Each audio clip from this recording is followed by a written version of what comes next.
Cool. Right. So as we've sort of said, thank you for being here and welcome to CDPS's first ever Lunch and Learn. We are tackling a really interesting topic that's really close to my heart in particular, and that is about how to create product vision.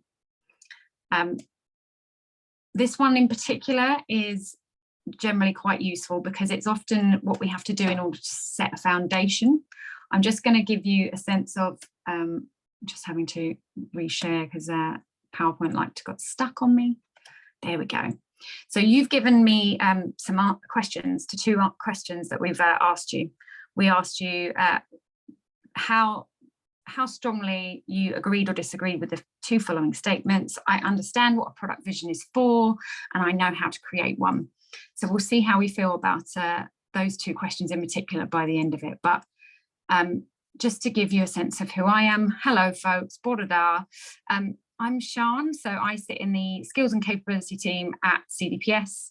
I've been with CDPS since March. I sit alongside Vic and a few others, and there's Gabby on this call too.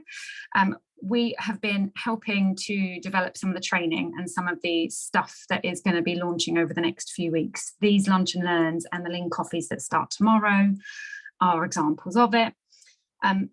Before I was at CDPS, I've had over a decade in product management, agile, user-centered design, and all of that lovely jazz. Before coming to CDPS, I've worked for other public sector organisations like the BBC and UK Research Innovation. I've also worked at charities as well, like Comic Relief, Citizens Advice, Barnardo's, generally always being that nuisance product manager person. And that's why I thought it made sense to start with this kind of topic, actually, for a lunch and learn. So how to create a vision and why you really should. Hopefully you'll be really enthusiastic and clear on about that topic by the time we get to the end of this lunch session. So bit back to basics. What on earth is a vision anyway? A vision, in a nutshell, is a statement about the value that your product or service provides back to its users. And ideally, it kind of sits in this little pyramid type structure of it starts to do that really sort of early doors work of explaining what value you bring back to your users, how exactly that might fit with what, say, your organization's mission is, like why you exist in the first place, who you exist for, all of that jazz. And it's often quite nice if it sits along a package of things like values as well. So if, for instance, at an organizational level, you've got a really nice, clear idea of who you are, why you exist, who you're there to help, and what value you provide, and how you're going to do that work together, what kind of behaviors looks good.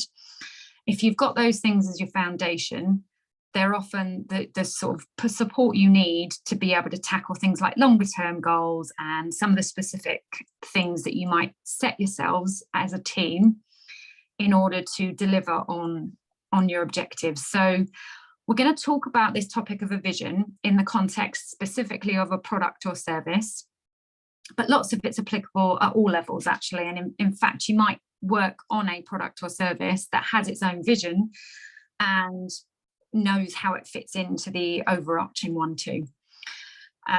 So the focus is primarily on that products and service space, but as I say, it's all kind of relevant and useful stuff to have as the context.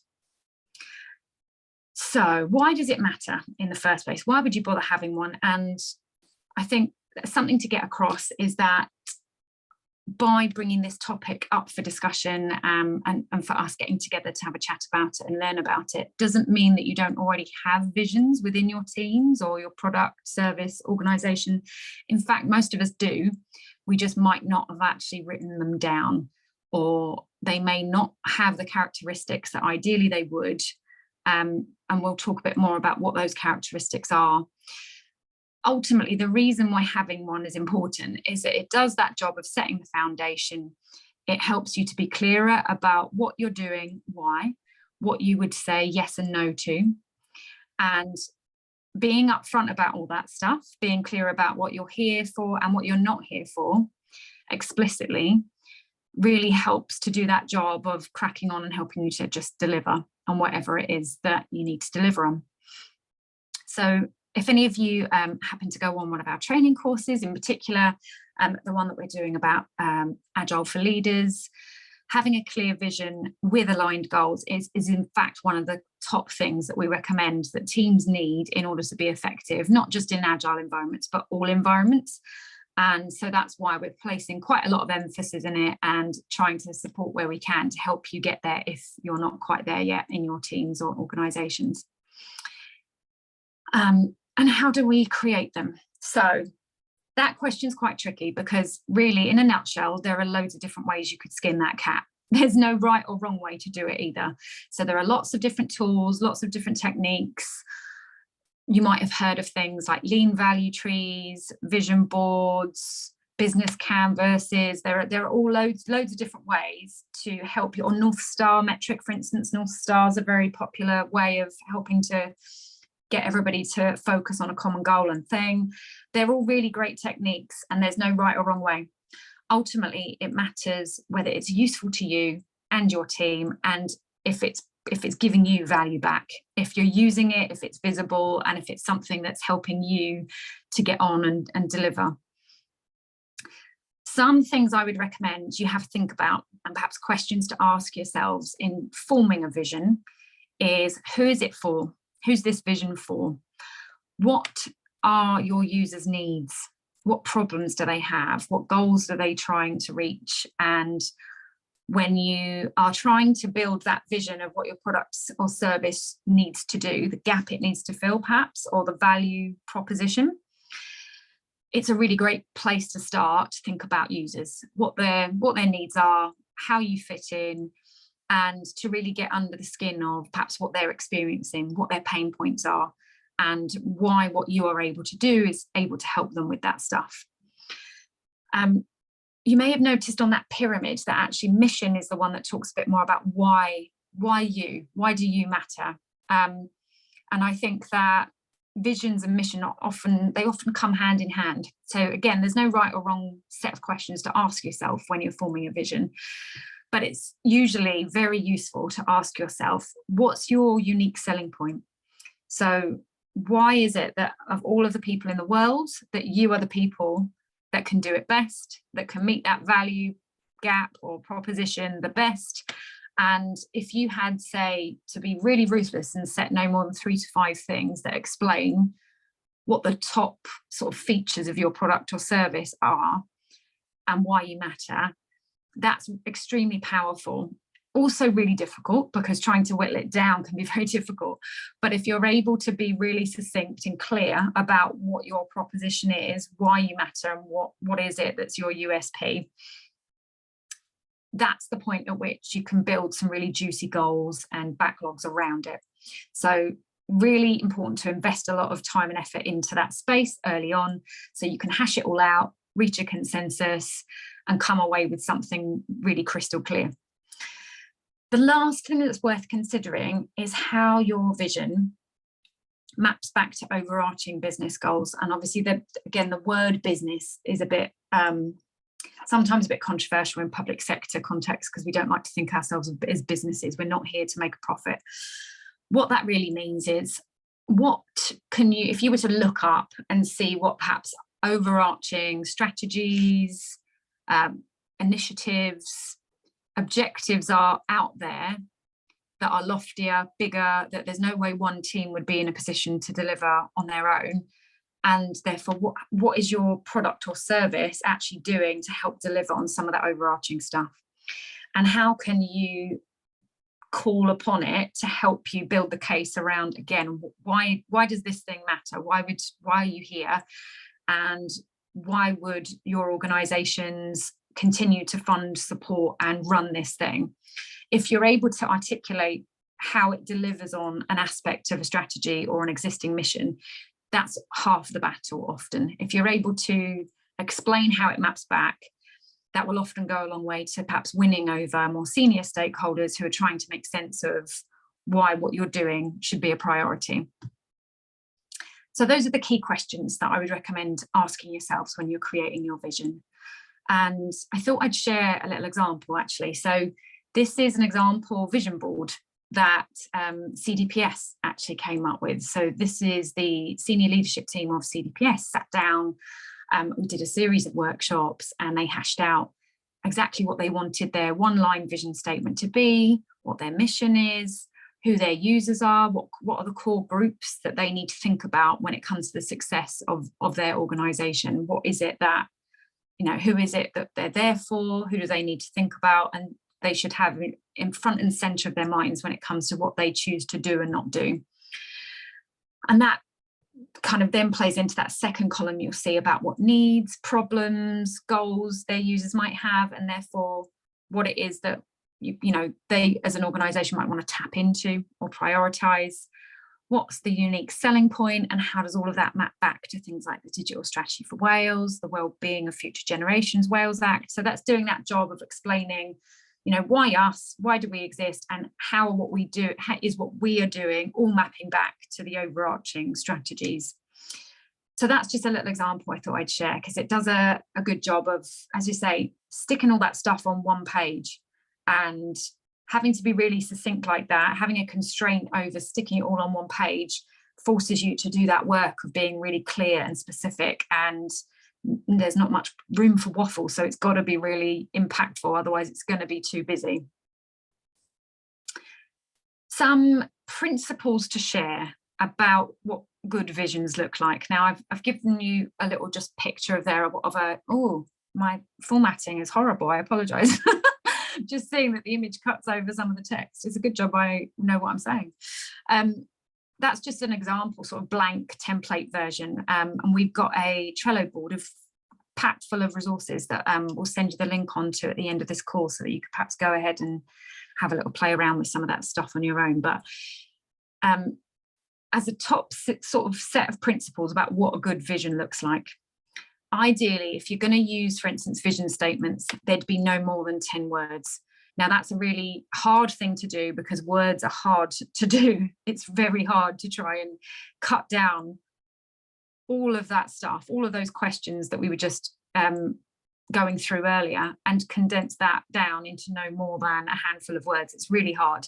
But the more succinct you are, the better. The more likely it is to be memorable.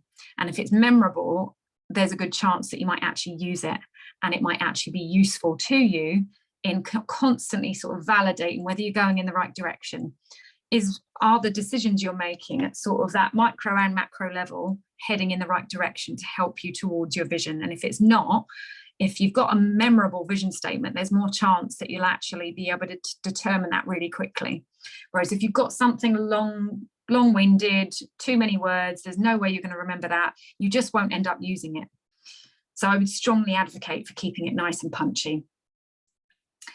Another aspect is keeping it jargon-free. So a vision is a really useful communication tool as well. So you can use it to have good debate and make sure that you are getting those sort of prioritization calls right about what you are and aren't doing. But if it's got jargon in it, you're likely to turn people off. If you've got new people starting in your team, for instance, again, it's going to require translation in order to get up to speed about what your vision is. And what you want is to make it as burden-free as possible. You want people to just be able to jump straight into it and 100% get what you're on about first time without needing to do loads of translation. So acronyms, they can be a bit of a no-no. That's, again, a hard thing to do when you're trying to fit everything on one page. But if you can stick to these rules, then there's just more chance it's going to be useful and get used. The other clear bit of criteria of what a good vision looks like is that it's user-focused. Now, we won't necessarily have time this morning to go through it in masses of depth, but there is a whole sort of design principle about being user-centered, and this sort of set of techniques sits within that whole context of advocating for the users being at the center of what you do, of prioritizing them in what you can and can't do with your product or service. So making your vision user-focused gives you a much better chance of delivering the right thing for them, and something that doesn't involve sort of costly service failures. If you think about them from the start, you're more likely to save yourself some headaches and money further down the line. It has to be aspirational, and that means that it's okay to not be extremely specific at this stage. In fact, the more you're able to give a sense of the direction of travel or a sense of where you're headed, the better, because there's every expectation that this is not a vision that you're actually going to be able to meet in the short term. It's definitely something that is horizon scanning, and it's something to keep you on the right path over what may end up being many years of trying to get there. So if you can stick to it being aspirational, not task focused, this is the point at which you're just free to let your brains wander and go, wow, what is it that would really get me out of bed in the morning? What would keep me motivated to be working in this team, working on this product and service? And how can we capture the spirit of that in order to keep people motivated and give us something that does that job of keeping us going in the right direction? Another really important aspect is that we don't do this on our own. So whilst you might tackle this task in phases, you might, for instance, have a smaller group of you go away and have a think about what might be in your vision, what questions you might want to answer, who you might want to go and consult. Ideally, you would bring together a combination of your internal stakeholders, your external stakeholders, as many people as is relevant for you, in order to incorporate and make sure you're capturing an honest reflection of what your vision should be. And that's primarily because the value of having a vision is not in it sounding lofty and great or having a poster to put up on the wall. The value is in it bringing together everyone who needs to be as one team to deliver on common goals and a common vision. You want it to do that job of building the consensus so that you are spending more time working out how you're going to deliver rather than what you should deliver and why. You want it to have nailed the what and the why so you can just get on with the how. And on that note, it often really helps when you to think about who your audience is for this vision. So for instance, if you do that job of taking a look at what the overarching business goals might be. Now, if you're, say your leadership team are using certain language, they've picked certain language in their goals, they've used a certain phrase. If it's relevant to you and if it fits within your product and service, it makes a lot of sense to echo the language that's already being used in your organization. It helps to sort of resonate and automatically do that. Oh, I get what you're on about, because that sounds very similar to the corporate objective blah that we've got over here. So have a think about what language you can use to make sure that there are shortcuts all over the place to people being able to understand what's at the core of this, so that it's nice and efficient and you are, again, building that consensus. Everyone's clear about what you mean and there's no ambiguity when it comes to the words you've used on this page. Another aspect is it being visible, and to everyone ideally. Now, when you've got potentially like commercially sensitive information in there, of course you wouldn't go and share it with everybody. But arguably, this should be something that is stuck up on the wall. It's something that, for instance, if you're getting together as a team regularly, start every meeting with it, use it as your sort of guiding principle, guiding light thing to start with, and keep using it and keep that routine and rhythm of talking about it. You don't just chuck it in a box or in a SharePoint folder and then never see it again, because that would just be a massive shame. And ideally, the point of having one is to keep you on track. That's why it's totally okay for it to change as well. So something to bear in mind that it's meant to be a living doc. It's not meant to be static and for you to be stuck with it. If it's not working for you, if it doesn't actually reflect what you're doing, if you've got sort of new information or a new context that triggers a rethink, go ahead and do that as a team. It's okay to do that. It's going to evolve over time. And again, the ideal is that you're coming together as a team to do that. It's not one person, whether that's the highest paid person or not, whether that's a product manager, but it's not just for one person to update this. It's a conversation starter. It's a tool to build consensus with your team. I thought I would be honest and share some challenges with you about what it's like, or certainly what I've experienced in trying to develop a shared vision. So sometimes it can be a bit tricky to perhaps get all the right people in the room at the right time and to get that right level of input. It can be really difficult to see the weeds between where perhaps a vision should sit alongside whether it is, say, your roadmap or your backlog. So it can sometimes muddy the water about what's the high level stuff and where are the tactical things that we're doing day to day, and how do we get time to get our heads out of the firefighting so that we can focus on nailing what direction we're headed in. So it can often just be quite difficult to get perhaps these kind of conversations prioritized. And ideally you would have them prioritized at the beginning of a piece of work, but it's also never too late to have these conversations if they're useful to you.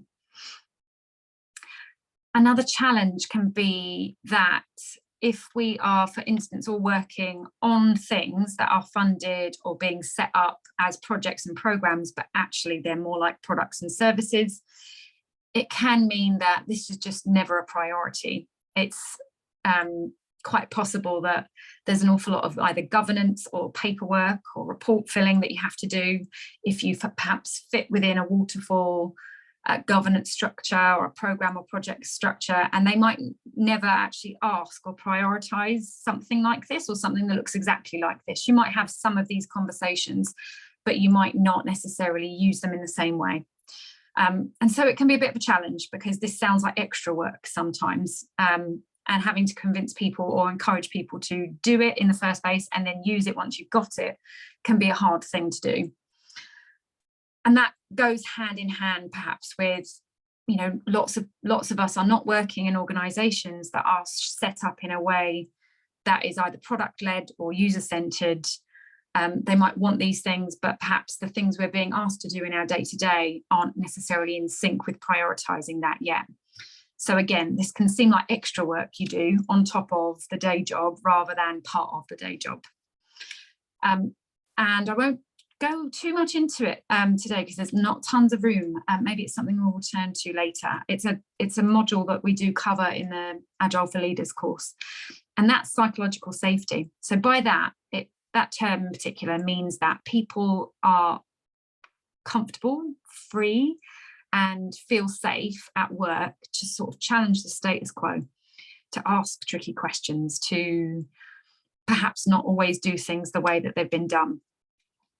And it can be very hard if you don't have the conditions in place in a team or an organisation to do that, if people aren't seeing that being put in practice day to day.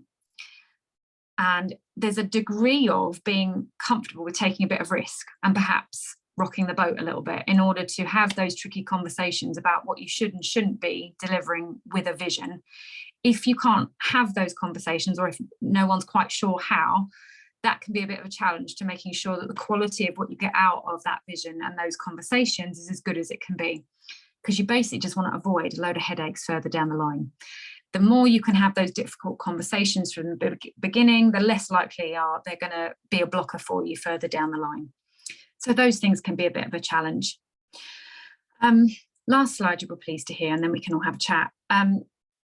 The nice thing to look forward to is that once you've got a bit of a foundation, once you've got a sense of what your vision is, who it's there for, what the value is, it's a really useful tool to then be able to build on and do something a bit like this, and to break your ideas down into how you might deliver on that value into chunks of, well, here's what we would probably need to do right away in order to test out whether our ideas around what our USP is, whether they're right or not. And we have an idea of what we might tackle next. What's happening later is something that's kind of sat on ice for now, and we'll get to it when we're clearer on what we've got in the now and next piles.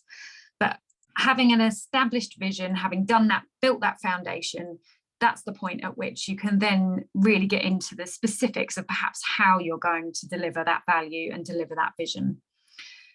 That is it for the talking on my part.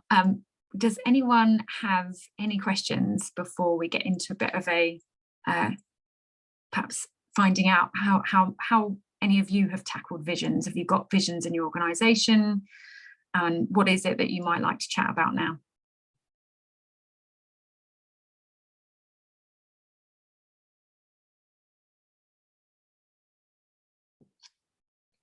don't see any hands up just yet.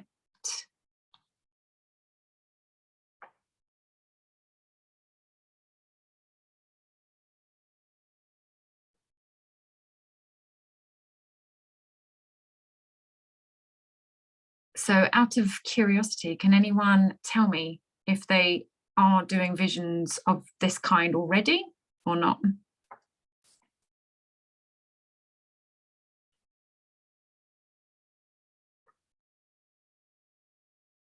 I was going to ask a question, Sean.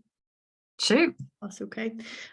So yeah, you said about a lot of, well, one of the challenges can be that projects are funded as a project or a program rather than, you know, an agile product or service. So I just wondered how you would recommend nudging your team to maybe work in more of an agile way in that scenario.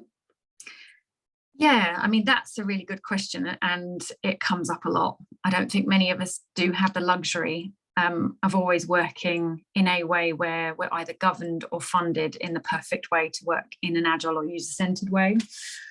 The short answer would be a bit top down and bottom up. So I would recommend picking a few things to try out in your team, things that are useful to you and that you think are sensible to commit to, and where you could perhaps show the benefit. You could show the people around you, maybe your leadership team, how this has improved things.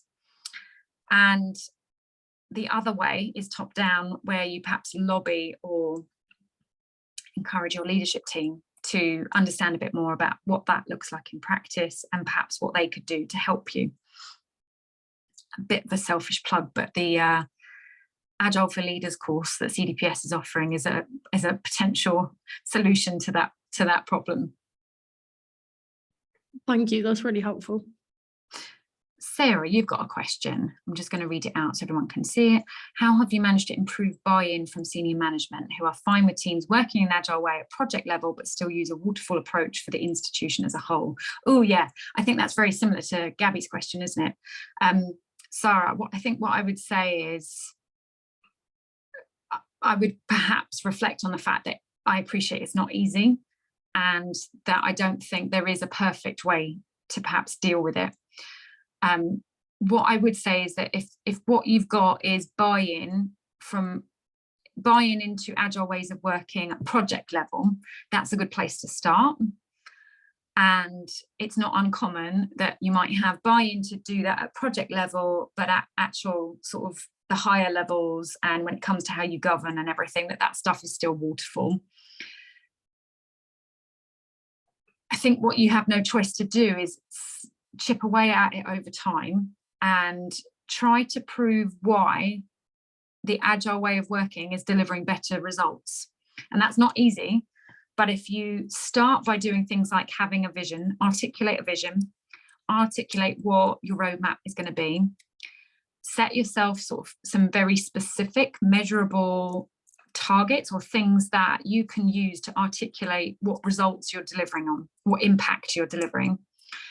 And then there's perhaps it's unpopularized as an idea, but it's a bit of PR. Like you do perhaps have to sell it a bit and explain why what you're doing delivered certain results. Put that in terms of really measurable things. So for instance, if you're able to deliver a service improvement that cuts down on service failure, and then that means that the number of people picking up the phone to ask help for that problem is reduced, stick some metrics around that. How would you be able to measure that in a way that you can go straight back to your senior management team and say, we actually saved you X amount of money this quarter by making that change, by working in this way. If you like that, and if that's going well, and if you'd like more of it, here's what we need from you in terms of support in order to build on it. But it's a really, really common situation. You're not alone. And another nice thing to do might be to reach out to other people within the public sector and in, specifically in the Welsh public sector, because there's a growing number of people all working on the same kind of problem and banging their head up against the same wall. You might find that you have, comrades and people that can help you even on days when it's tough. There might be people who've got solutions that, one that I haven't thought of and that you could learn from. Yeah, thank you very much. We 5 years ago, I sent all senior management on a why is Agile great for the institution course. Nice. They've seen massive improvements over the last 5 years, but yet still nothing. It is a bit disheartening, and you can try, but at some point I think you just need to realize that maybe it's a change in management that's required rather than pushing and pushing again. I mean, I don't know how long it would take, 10 years, 15. When do you give up? It can take an awful long time. I put my hand up because I just wanted to, I think your question, Sarah, is really, really interesting, and it's really common as well. In my Agile career, I have experienced exactly the same things, and I just wondered, what are the things that are causing you a headache, within that? So if you're operating within an organization that is set up as a waterfall delivery approach, what are the specific things that cause problems for you? For example, is it the governance, the way the governance is set up? Is it the way that funding? I imagine it probably is the way that the funding is allocated, the budgets are set, and so on. And maybe you and a couple of your peers, supportive peers, could take an Agile approach to perhaps picking one of those things and trying to solve the simplest problem in that area. So, for example, if it's governance that is causing you a bit of a headache, if you're still having to produce lots and lots of reports, for example, maybe have a focus on making work visible and working in the open to reduce the overhead of reporting, and just start small. That's the approach that I've taken in the past. It's I've been operating under a lot of constraints similar to what I've just described, but I can't change I've taken the approach where I can't change everything all at once. So just breaking it down into more manageable chunks so that you feel like you are actually able to make progress, because I agree with you, it can feel a bit overwhelming at times, and feel, your question about when do things start to change? Is it 5 years? Is it 10 years? Yeah. It could be both of those, to be honest with you. It's never finished, is it? It's always keep going. Exactly. Keep going. Yeah. It's I'm lucky. They're happy with retrospectives, reviews, and burn down charts, etc. They see the progress and they see the value in that, and they are fairly trusting. But it's still that, you've got to do this by this date, where you're trying to explain that that's not how an Agile project works. You can't set up your expectations at the beginning for what the project's going to be at the end, and there may not be a deadline, there may not be a certain date. So it's weird. It's like a square box in a round hole, isn't it? When you're trying to plug Agile into something that's very, but you have to do all this and finish this by this date, where, I'm trying to explain to them, when you start out on a project, you don't know what the outcomes are going to be because you haven't done any engagement yet, or you don't know what the user wants. So it's that more than having to write reports and KPIs and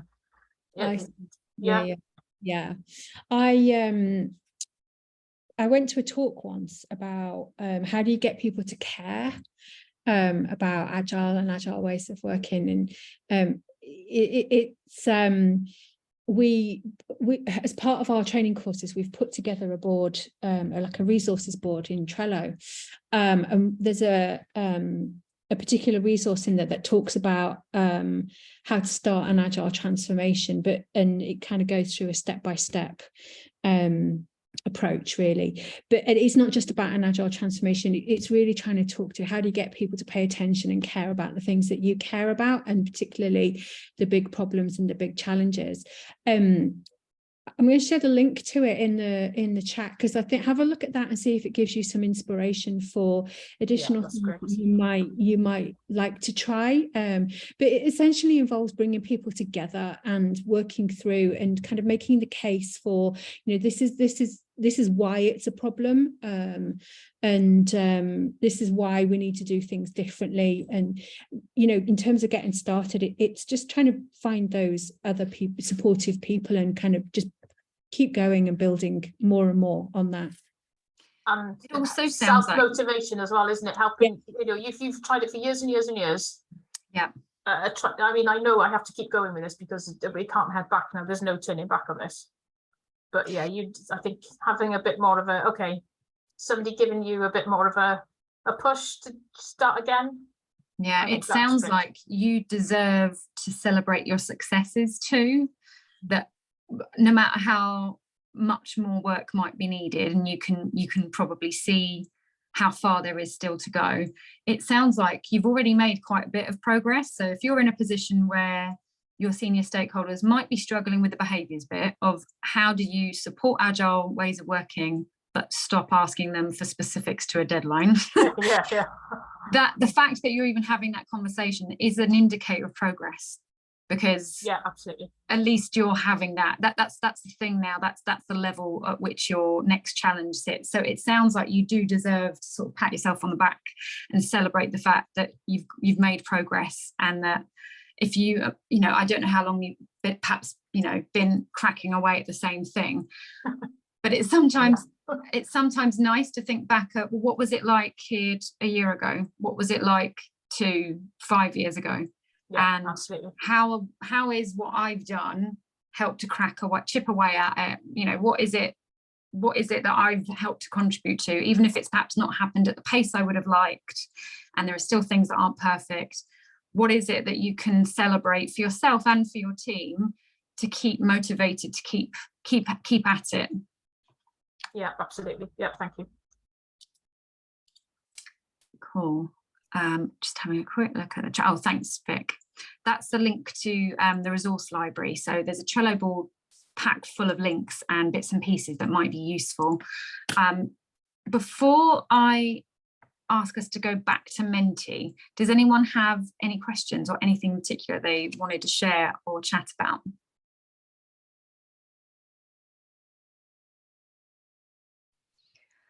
Hello.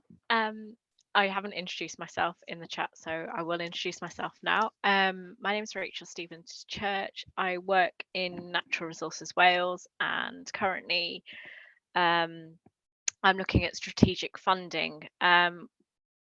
There is a real want to be more agile in our team, but again, we're constrained by Prince 2, and well, yeah, I feel like it's constrained is the right word.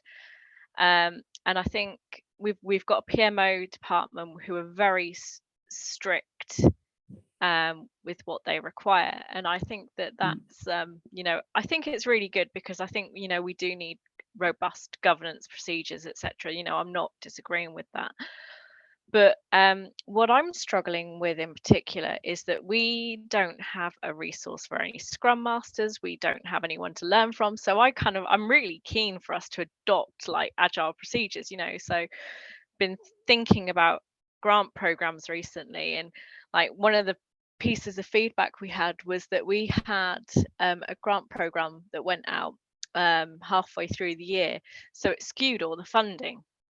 So what I would really like to know is how can we get, like, I know you can probably employ a Scrum Master, and I get that whole resourcing kind of thing, but is there is there a will for someone to kind of come in and like try and shape it a little bit more to try and help us be a bit more agile when we kind of think about these things?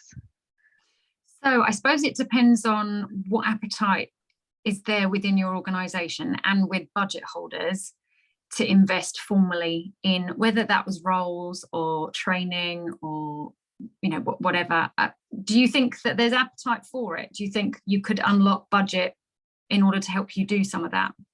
I think it would be really difficult, to be quite honest with you. I think there's a lot of sentiment where if it's not broke, don't, if you don't need to fix it, you know what I mean? If it's not broke, don't fix it. So yeah. I think that's where I'm struggling with in particular. So we've had this question before, and what it boils down to, and this is really tricky because I'm not even sure what a perfect answer would be, but it boils down to how can we do agile? How can we get the best out of all the different roles that make up an agile way of working or user-centered way of working when we don't have the money to hire those roles? And there's no perfect answer to that, because ideally you would be able to invest in the right kind of multidisciplinary team, you know, give people the bandwidth and the support to make it a full-time job to do things like user research, and a full-time job to be a product bod, a delivery manager, scrum master, whatever shape of a person or discipline you think you need. But if the support and the budget for those things are just not there, then what we're recommending is that you at least perhaps join the dots up with people around the public sector with you. So there will be other people in the same boat as you, and there'll be other people who have that will to learn or will to do things differently, but can't just outright hire a bunch of new people and invest in a load of new training in order to help you get there. So I'd say come along to stuff like this as a start, so you will get to know other people on there. So you've got, even on this call, we've got, you know, a number of participants who all work in completely different places, but you're all within the Welsh public sector. Slowly but surely, you might be able to join up dots together and figure out what you can share, what you can learn from each other. And so the Centre for Digital Public Services is there to help support you. So if there are sort of specific things that you think you need help with that you're maybe not getting or not sure where to go, then getting your superiors to have a conversation with CDPS folks, that's a way of doing it. There's basically no magic wand, though, I'll be honest, if there's no way to sort of properly fund and set teams up for success. But that doesn't mean that you can't learn about the principles, doesn't mean that you can't learn about the techniques, and it doesn't mean that you can't apply whatever it is, however small, what works for you back in your context, back in your teams and your organisations. And it might be as simple as, you know, get together for a couple of hours to build a vision board together. And that small act could just do the trick of demonstrating to everyone around you the value of getting together, of you know, being clear up front about what you're doing and why, being user focused, all of that stuff. And I totally appreciate it's not easy, but it's also okay to kind of have the constraints you have and just do the best you can within those. Okay, cool, thank you. Vic or Gabby, I don't know if there's another answer you might have to that question. Yeah, I mean, as you were explaining the circumstances, Rachel, I was thinking about whether it's worth doing some work perhaps with some of your peers, or even, you know, whoever your leadership team is, around maturity, like how and what that looked like for you. Because I mean, there are different flavors of maturity, and it's important to understand what's the right level for your organization, because it's not a one-size-fits-all approach to it by any means, because of the constraints that are unique to each individual organization. And I was thinking about that, and whether being clear about where are you now, what are you trying to aim for, and so that everybody has a clear understanding of that, and then figuring out, okay, what are the steps that you can take towards getting there. It's something that we've talked about the leaders course. We do cover maturity on the leaders course, but also in the link in that resource library, there is some stuff in the board about maturity and the things to think about, and how do you measure where you are now and where you want to get to, so you can make a plan around getting there. Okay, thank you. Lovely stuff. Does anyone have anything they would like to ask or chat about?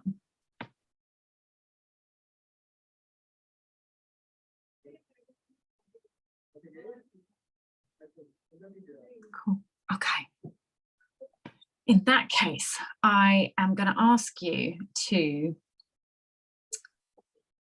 I'm going to stop recording now, because I don't think we need to see this. Is that okay? Yeah. Right.